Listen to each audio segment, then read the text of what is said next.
Hello and welcome to CIO UK Leadership Live. I'm Doug Drinkwater. I'm the editor of CIO UK. And today I'm joined by Theo Blackwell, who's the Chief Digital Officer at the Mayor's Office in London. Theo, thanks for joining me today. A great pleasure to be here. Thank you for inviting me. Fantastic. So today, we're going to tackle a few things today, but before I go into that, Theo has been the first Chief Digital Officer since 2017, having formerly worked in digital transformation roles at Camden. He's had 20 years experience across public and private sector and working for startup accelerators and UK trade bodies as well. Today, we're going to look at Theo's role as Chief Digital Officer. We're going to look at some of his challenges and opportunities, and we're going to look at where next. I'm sure there's a lengthy to-do list that he's currently working through. But Theo, I wanted to start really with, if you could just talk us through your role as Chief Digital Officer. And I guess I'm interested in the breadth of responsibilities, but I'm also interested if there's any misconceptions around what you do. Great. Well, thanks for the opportunity of explaining my role. I mean, the role of Chief Digital Officer in London emerged out of the 2016 manifesto. It was called for by London First, which is now called Business London, so the business community, and also tech bodies. And other major cities had begun to appoint chief digital officers for varying purposes. And the need that they saw was a more strategic approach to digital transformation in the city. So as we know, London is 32 boroughs, each with their own separate technology estates and innovation record. And then you've got big players like TfL and the police, and wanted a more of a strategic direction on that, and also to troubleshoot in areas such as how we join up data, how we promote innovation, and also on digital connectivity and talent and skills. So the role was created at the election. It was in everyone's manifesto, and the appointment notice went out, and I was selected from quite a wide field to advise the mayor on those key points of strategic digital transformation, what it means to be a smart city, how do we join up data, and digital inclusion as the top priorities that he set me at the outset. Fantastic. And actually, there's a lot of good stuff there we'll tackle later in terms of joining up local government, data, regulation, as we look into emerging technologies, but also that digital divide, which I know is close to your heart and something you've worked on for a number of years. But just before I go on to that kind of smart city, kind of London vision and what that's entailed, were there any misconceptions around the role, or have there been? I think the one that stands out for me was, I think as you were referring in a previous interview to the CDO in San Francisco, who was talking about it's not all essentially sexy kind of strategic work. Some of it's kind of, I guess, core plumbing. It's less interesting, I guess, if you want to call it that. Yeah, I suppose there are two misconceptions. One is in the word digital, it could sort of apply much more broadly to the digital economy. So are you championing the tech sector, and are you sort of opening new workspaces and sort of funding accelerators? And there are chief digital officers who are very, very involved in that digital economy side. I would say my job is probably less so, because one of the challenges that faced the need for the role was how we develop our better capabilities for partnerships in the first place. And there are lots and lots of champions of the tech sector. You've got Tech London Advocates, then had Tech Nation. And I don't think London really needed another person to sort of bang the drum for the tech sector, because there were quite a few already. So, the question was really, we've got this amazing tech sector bubbling up. And then we also have London government in its various forms. How do we create the right conditions for that innovation to work really on behalf of citizens? and meet city challenges. And so that's really where I've been trying to point the role, because there's plenty of stuff that is sort of below the radar, below the surface, if you like, that we could be doing to make sure that those conversations, which usually start at a high level, but invariably sort of end up only as small pilots, not seizing the opportunities of scale, and really just sort of focus on that. So what do we need to do to fix the plumbing to make sure that innovation flows right through for the benefit of Londoners? Absolutely. Let's go back a bit to that kind of smart city London vision, which I think came from Sadiq Khan in that roadmap in 2018. And I think if I kind of summarize, there seemed to be a desire, to your points just there, on this not being yet another top-down smart city pilot, but rather kind of user-led, design-led. Is that a fair assessment? Yeah, my influence came very much from those kind of that early pioneering work from Government Digital Service, which I was sort of seeing over the water when I was at Camden Council, and really thinking that actually that those sort of that user-led focus that was redesigning government services is probably best applied in the place where people receive most of their services, in local government. And whilst the focus had been on central, actually there was tremendous opportunity in driving that forward. So taking those principles, those GDS principles, user-centered design, and more broadly design thinking approaches, and applying them to London government was really, really, really top of my list, as opposed to kind of thinking in what I would consider to be more traditional smart city terms. Yeah, that makes sense. And that's kind of followed on, or I believe that's a follow on from that. You had the Smarter London Together roadmap. It's got these kind of 5 core missions. Is that right? Just talk us through what they're aiming to achieve. And I think, to quote, it's how data and technology serve those who live and work in the capital. Yeah. So what are the 5 things that I would say any organisation needs to do in order to be innovation ready?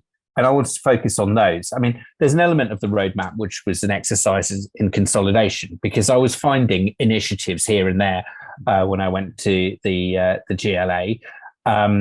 But the large emphasis of the roadmap, which Sadiq asked me to do in my first 6 months, was, first of all, to go out there and listen. Mm-hmm. So I did about 70 or 80 events with businesses and the public, and understood what they were thinking about when they thought about data and technology in smart cities. And I wanted to really sort of say, okay, well, what are the 5 things that we really need to be better at so we can have better conversation, create a better environment for innovation that benefits Londoners. So the first of those is championing user design principles. Mm-hmm. It's common these days to talk about human-centered design, but perhaps less so 5 years ago in local government environment. Second one was to join up data better. Now, London has a really good track record with the London Data Store and Transport for London's Open API, but we need to do much, much more than just have a platform. I think the promise of data in 2010, when the Open Data Platform was created, was if you put the data all in one place, then great things will come. Like armchair auditors will sort of drive forward with transparency. Yes, to a certain extent, but I think what people who've created those platforms realize is that you need to be really, really close to the users of that platform to develop the platform according to what they want and what kind of data they're looking for and how they want to have it, and also to set questions like the big policy questions with data people, domain experts and the public, so that you can build products and services or drive insights for specific purposes. So how do we engage with that ecosystem? The third area that London really, really needs to be better at was digital connectivity. I mean, a huge copper legacy across London.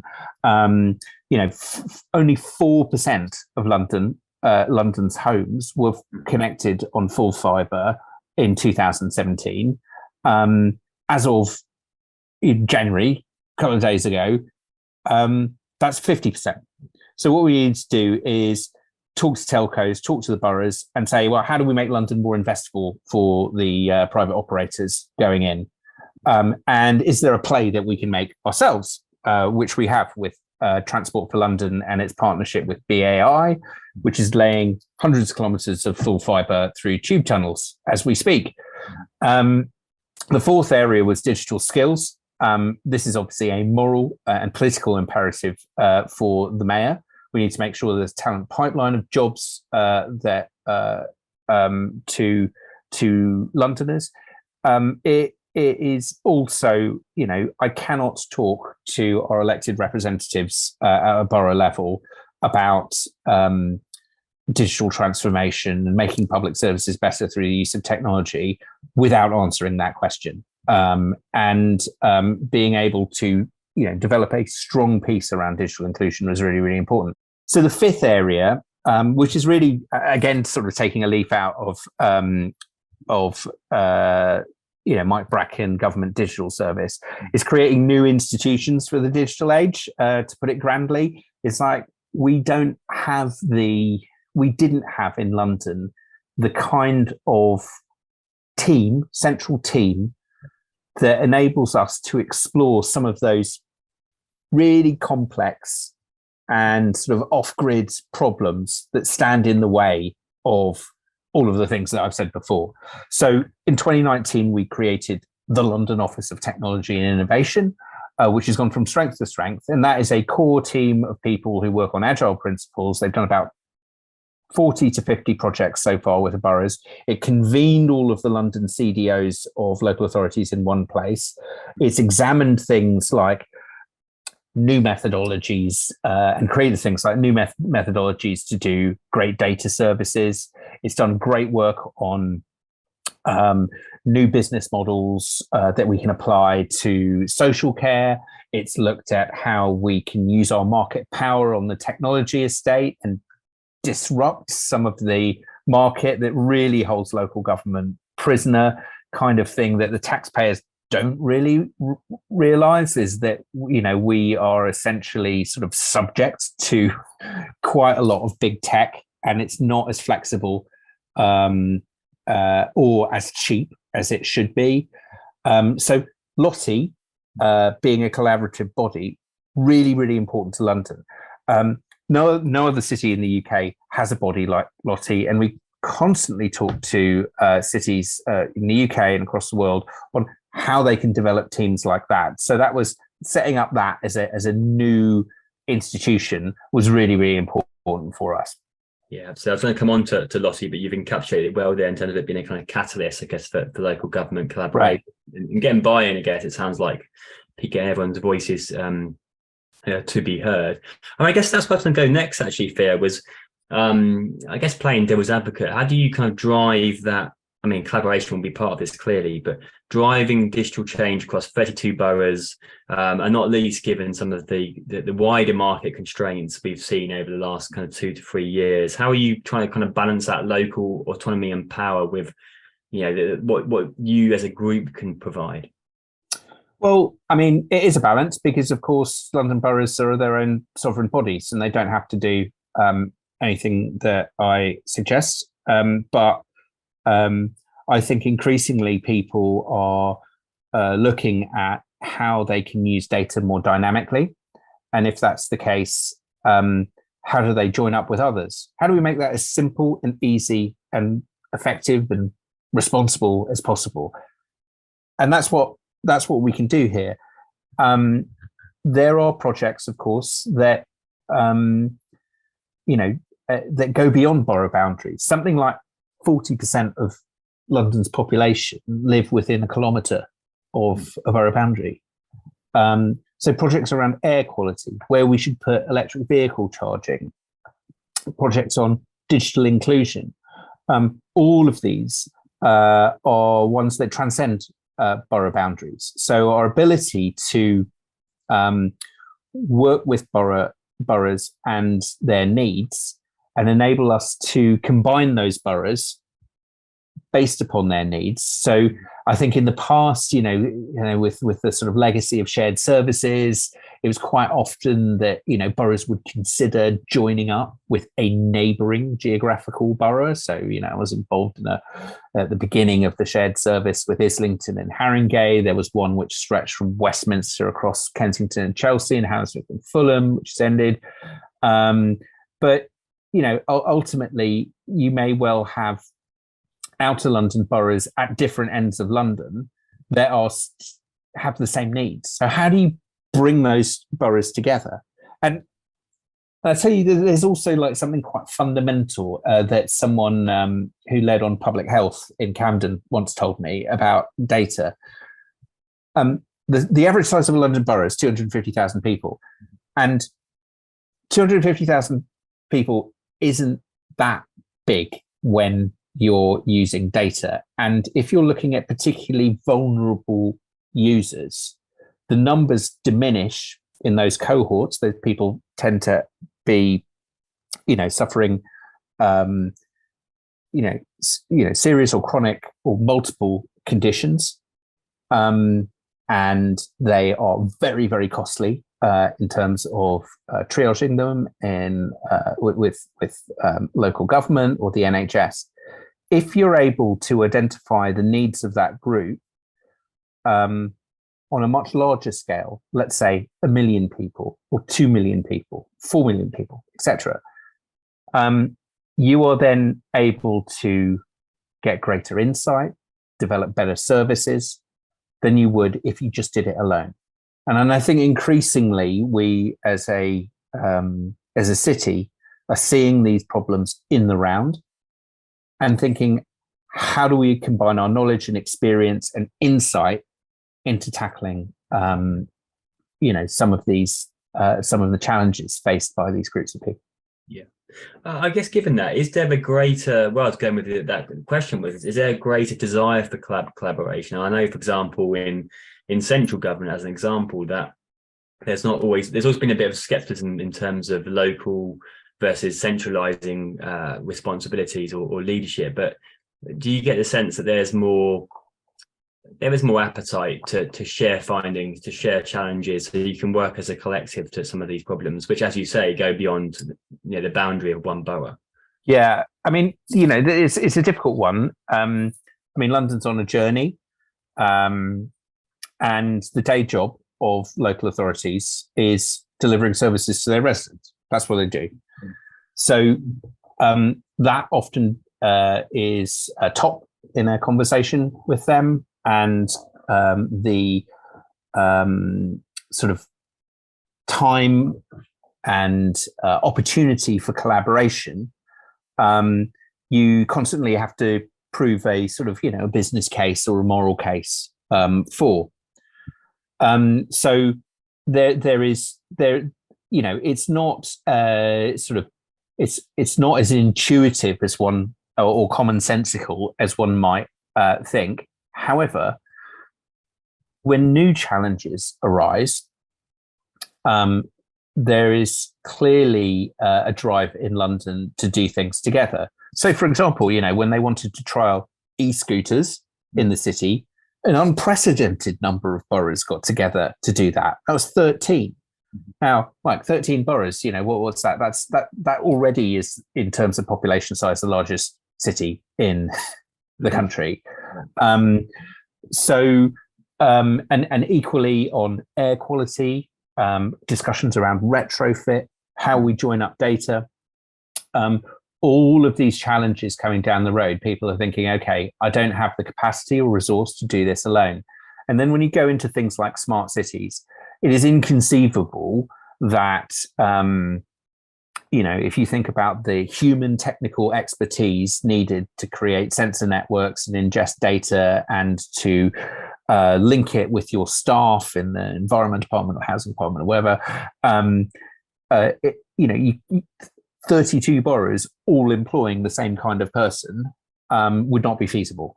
So people thinking about combinations, coming together in groups of councils, sharing resources, pooling resources in order to do things. So I think increasingly that's the way forward, especially with, as it were, new challenges. Mm-hmm. Yeah, absolutely. You've referred obviously to data. That's obviously a key commitment that has been for some time, I think, in the manifesto from the mayor. And you spoke about kind of joining data sets up kind of strategically and operationally. I know Datastore has an important role to play. Just talk us through some of your progress there. It does seem like there is real momentum behind that. Okay, so the basis of data in London is the London Datastore, which was created in 2010. Now that is what's called an open data publishing platform primarily. It took data that was being published by government and other bodies and put it all in one place, or linked to it in one place, really. Over time, over 5, 6, 7 years, it grew in functionality. It was able to share other kinds of data. 2018, it was able to link private data sets. Now, that's really important because you can develop more personalized services and insights. And it gave rise to a whole host of what we call data services from that. Now, you'll note that when you change from just being an open data platform into being something else, it's sort of like outgrew its original specification. So now we're looking at sort of rebuilding the London Datastore, and we're going to call it the Data for London platform, with a much better search and discovery function. So it kind of acts sort of like a data mesh. It works in a federated way. So that goes with the grain of London government, with all of that sovereignty that you were talking about before. And so stands slightly in contrast to a kind of traditional big smart city data platform, i.e. that sort of, weighed on the amount of data that it has in one place. And instead, this is more like a digital service for joining up data. It works as a city registry. So like a kind of library index card in a university library, you go along and and the platform would be able to point you in the direction to a data set that you were looking for or possibly needed for your project, so that you could either access it if it was open data, or arrange a data sharing agreement with the owner of that. So the data store itself doesn't hold data, just tells you what and where it is. So we think that works really, really well for a city like London, because of its size, the number of institutions it has. And it also means that, in a sense, like 20% of the discussion around the platform is the technology build and the software. 80% is, right, we need to invest more in central information governance, either in human beings and processes, or in technology that assists you to do a DPIA or information sharing agreement, or whatever you need. And things like data ethics, how we create templates for that, and a user community that would drive the iteration of the platform onwards. The previous data store was so open, we didn't ask who the users were. So over time, they became, they loved it, and they, very sort of intense group of people using the data store. But it became more and more a smaller expert audience, rather than constantly engaging with data users, saying, what more do you need than search and discovery? How do we ingest live data feeds? Is there something that we need to build on top of our platform? So that's a journey that we're going on now with the London Datastore, which will really put us into a kind of era where certainly on the big data front, we're able to engage much more dynamically with the kind of sensor data that will be coming out of public and private buildings and streets and so forth. Yeah, actually, that's a nice almost segue into future technologies, emerging technologies, and you spoke this briefly about, I guess, ethics, and I guess a byword that wasn't mentioned there, but regulation. Now, I know you've got this kind of emerging tech charter for London. What's the intention of that? And I do want to come on from there into, I guess, as we move into new technologies like AI, like facial recognition, obviously with that comes a whole swathe of concerns on privacy and how that data is going to be used. Yeah, I mean, we published something called the Emerging Tech Charter for London because we need to get into the space of setting down some values and some guidance around what we expected when a sensor or a camera was put in the public realm, or, well, certainly public realm that the public thought was public. I mean, quite often you've got private squares that, for all intents and purposes, look like they're run by a local authority, but are not. So we designed this with Londoners, and it's partly a kind of clarity and consolidation exercise, because if you're an innovator or a Londoner or an elected representative of Londoners, and you say, okay, what are good rules and questions to ask around data ethics and privacy? If you're an innovator, what's acceptable in London beyond the law? Is it just a box ticking exercise, or, how should I engage with the state? Now, there are various bits of guidance and experience around the place. Lots of bits of government have published guidance on it, but it's not in one place. And also our lived experience from Transport for London, the police, local councils, was hidden in departments. So the guidance brings together what we've learned and sets out a series of principles and examples and measures that we think people should be mindful of. Not all of the principles, be open, trustworthiness in data, respect diversity, which is about design principles, and be sustainable, which the public asked for. There were 3 principles at the start, 4 at the end. All of these are brought to life by particular measures, which may or may not be applicable, but something you should think about. So it's kind of like an aid memoir to trialing and deploying new technologies in the city. And I've urged people to, give us their comments and read up on it, because it's an iterative document. And what we want to do is make London a safe and effective and responsible place for the deployment of these technologies. Yeah, absolutely. And then I think your point there about there being that guidance, but not necessarily in one place, is a good one. We see that, I guess, with all government departments. Or Doug, it's too high level, because it becomes too abstract for people to apply in their daily lives. And I mean, and actually, ultimately, I think a real driver, that this is a voluntary thing. It's not, there's no enforcement mechanism apart from reputation. Yeah.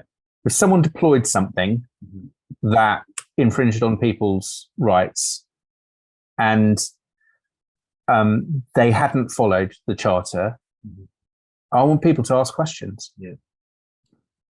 That's a fair point. I guess, Theo, on the other side of that, an area I want to come on to, you've already touched on it already, is that element of digital inclusion. Because as we all know with society in general, as we can race to new technologies, that digital divide potentially becomes bigger. And I think people often kind of assume that when we speak about digital inclusion, we're speaking primarily about the elderly, but actually you could argue those from a socioeconomic background. There could be a whole host of reasons why people don't have access or awareness of these tools or how to use them. And I know Lossie's doing some work with the likes of Good Things Foundation. You've done some work going back some 20 years. So what are you trying to do? And I guess it's a quest that the end goal will always be changing. I guess it's not a kind of a tick box exercise you can take off and say we've done, because the technology world moves so quickly that people bringing them on that journey takes time. You can't bring everybody with you at the same time. Well, this went right up to the top of the agenda during the pandemic. people who were stuck at home and they were excluded. So we looked at the problem like this. There are lots and lots and lots of corporate or community, charitable, council initiatives around digital inclusion, and they're often quite specialist. Some are about skills, some are about a device, some are about connection, but there's no way to triage someone's need effectively across the city. So what we did was we thought about this as a potential service. So if someone was helping or supporting someone with digital inclusion needs, how can we ensure that they are directed to the free offer of basic digital skills available from your local college, which is paid for by the Greater London Authority, or free resources from, Good Things Foundation. Secondly, how can they get access to data or a social tariff, which is provided, government's asked the telcos to provide. And thirdly, a device. And our work with Digital Exclusion Task Force at GLA is made up of people from Age UK and telcos and councils, and Lottie led us to this really, really exciting partnership with Good Things Foundation, which is creating a service so that if someone presents themselves with one or more of these needs for skills, device, connection, that they can be satisfied. And because we have that connection with the user, we can develop that service according to their needs over time. What was happening before with these hundreds of small scale projects is that we weren't capturing that need. We were not developing our offer at scale. So a service approach enables us to really know about the effect of our work and to improve it over time. So many times during the pandemic, a corporate would say, we have these SIM cards or we have these devices, we want to give them to digitally excluded people. And they'd approach a council, and a council would just not be able to tell the corporate or the government precisely who needed what. So we want to change that by having not doing another report on digital inclusion that says 23% of this group and 67% of that group. We want actual people, and that is the core to any service, providing a service to people. Mm-hmm. Yeah, absolutely. But what's your view more generally on digital inclusion? Obviously, I think you worked with Martha Lane Fox some 10 years ago on digital inclusion. And having been on a few roundtables recently with the likes of Digital Poverty Alliance, often there's that assumption that there's just too many silos. There's a question, perhaps more politically, of how engaged central government is in achieving this. As someone who's worked in this space for over a decade, what is it? Is it that communication, that collaboration piece? Is there, obviously there's no silver bullet to this, but what do you see? I think it started off as a campaign, so race online and go online. There's some really notable achievements.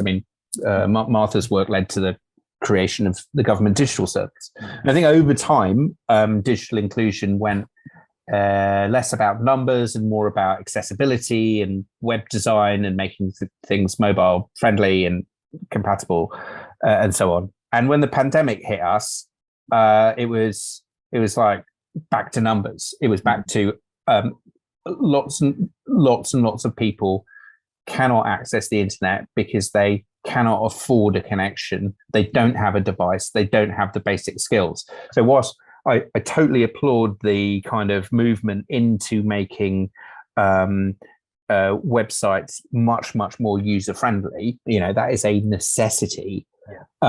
It's not a substitute for the basic fact that lots of people, when I say lots of people, there are, probably about, 8% of each borough. So, we're talking about 10, 15,000 people in each borough in London do not have this connection. And that's in a city with one of the highest rates of inclusion in the country. So I think that our approach of saying this is actually a service, so let's understand user need and develop it from there, and also work in a different way with civil society. So effectively, we're commissioning this money to Good Things Foundation, which is in the process of changing their business model towards creating a service. That we can coexist, if you like, where we don't lose the benefit of all of those hyperlocal initiatives and goodwill, but we can provide a layer on top where it's greater than some of their parts. Yeah, that makes sense. Theo, we're coming towards the end, but I would like to finish. I want to finish with three questions. One, I guess, is a typical question, and then two are slightly different. For those of you that have tuned into Leadership Live before, you'll know that we always like to ask a couple of off the wall questions or slightly different questions to find out more of the person really that we're speaking to. But Theo, I guess the final serious question, if you want to call it that, is kind of where next for you in the mayor's office. And I guess a key part of that is, for those that are watching today, perhaps in public sector, it could be private sector, how can they partner with you? How can they work with you? Well, there's a number of opportunities to work with us. I would say follow the work of the London Office of Technology and Innovation. It's doing some really interesting things. It's got some open sessions where you can understand, our work on digital inclusion, and doing some really interesting work on how you engage with residents and using digital tools to do that. So Lottie's work is really, really important to follow if you want to understand our story in London. Secondly, we often do some open calls. So whether us or TfL, we will design a problem statement that we'll put out to market for rapid prototyping with a local authority or in the transport system. So those open calls are currently called Challenge London, are doing work at the moment. There will be a series of open calls in the future around the green economy. So our door is always open. You can also internet people internationally or with a more business orientated view can also connect up with London and Partners, which is the London promotional agency, who I work very closely with on issues of inward investment and how you negotiate the London marketplace, which is not as intuitive as some might think. Brilliant. And where next for you, out of interest, in terms of you had a couple of priorities for the year ahead? What's on your to-do list? Yeah, so three priorities for me, Doug. Firstly, we are in the process of building the new Data for London platform and establishing that user community. So creating a new central register of data in London is the sort of top priority. And, I would be immensely pleased to see progress in that area, not least because we will not get to net zero as a city without better use of data and particularly big data, sensor data. So it is a critical part of that conversation. Secondly, this year we're going to launch the Digital Inclusion Service. It's already being spun up. We're giving devices out to homeless people who the mayor had housed in over the Christmas period. That came from essentially a device upcycling from public sector organisations. So they retired their end of life devices, and they were upcycled by Good Things Foundation, donated to people.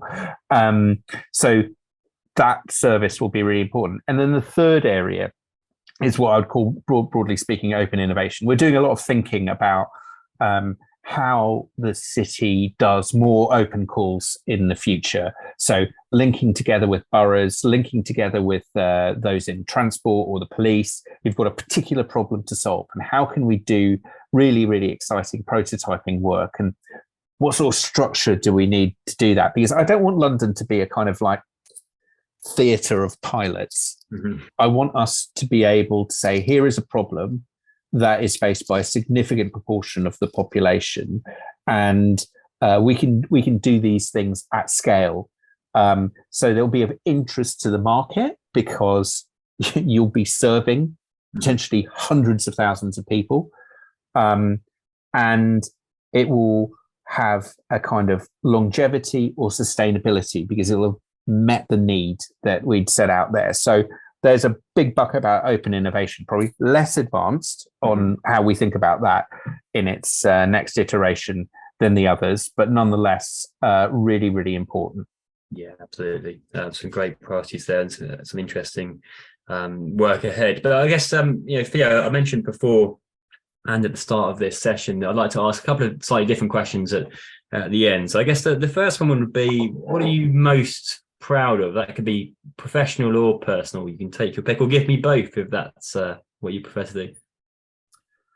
Oh gosh, I think that in my current job, I have really I'm really, really pleased in the progress that we're making on connecting London and dealing with just the legacy of underinvestment in connecting up people's homes. So we're now over 50%.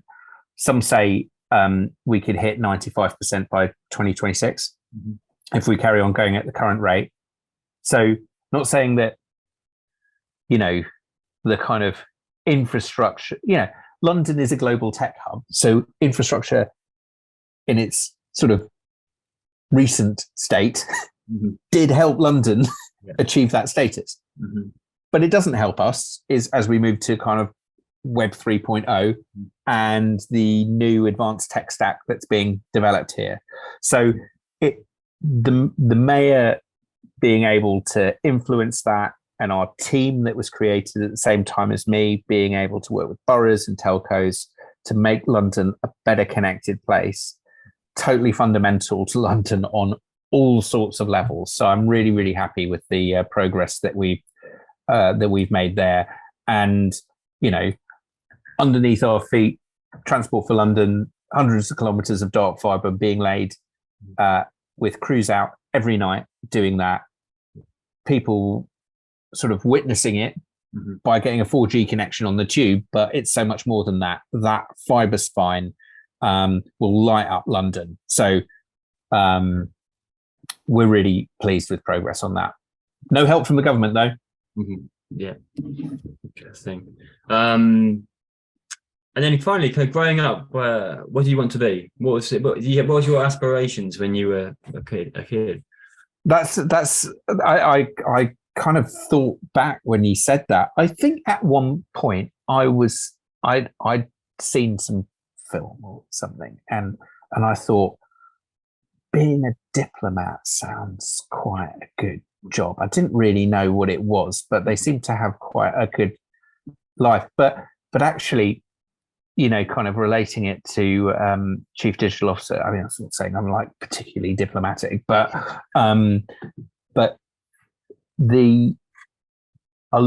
most of my work doesn't actually have a huge amount to do with discussions around software or hardware. Yeah. Most of my work is about culture, process change, design, getting people on board, getting buy-in. And the most important change comes about when people go, this is the right thing for me to do.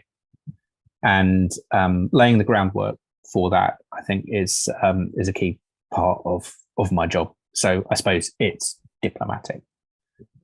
Yeah, brilliant. And that's a great note to finish on. I think that resonates with a lot of CIOs, CTOs, or CDOs in any number of industries in terms of how they collaborate and get people on side to make change happen, whatever that change may be. But Theo, it's been a pleasure to chat with you today. Thanks so much for your time.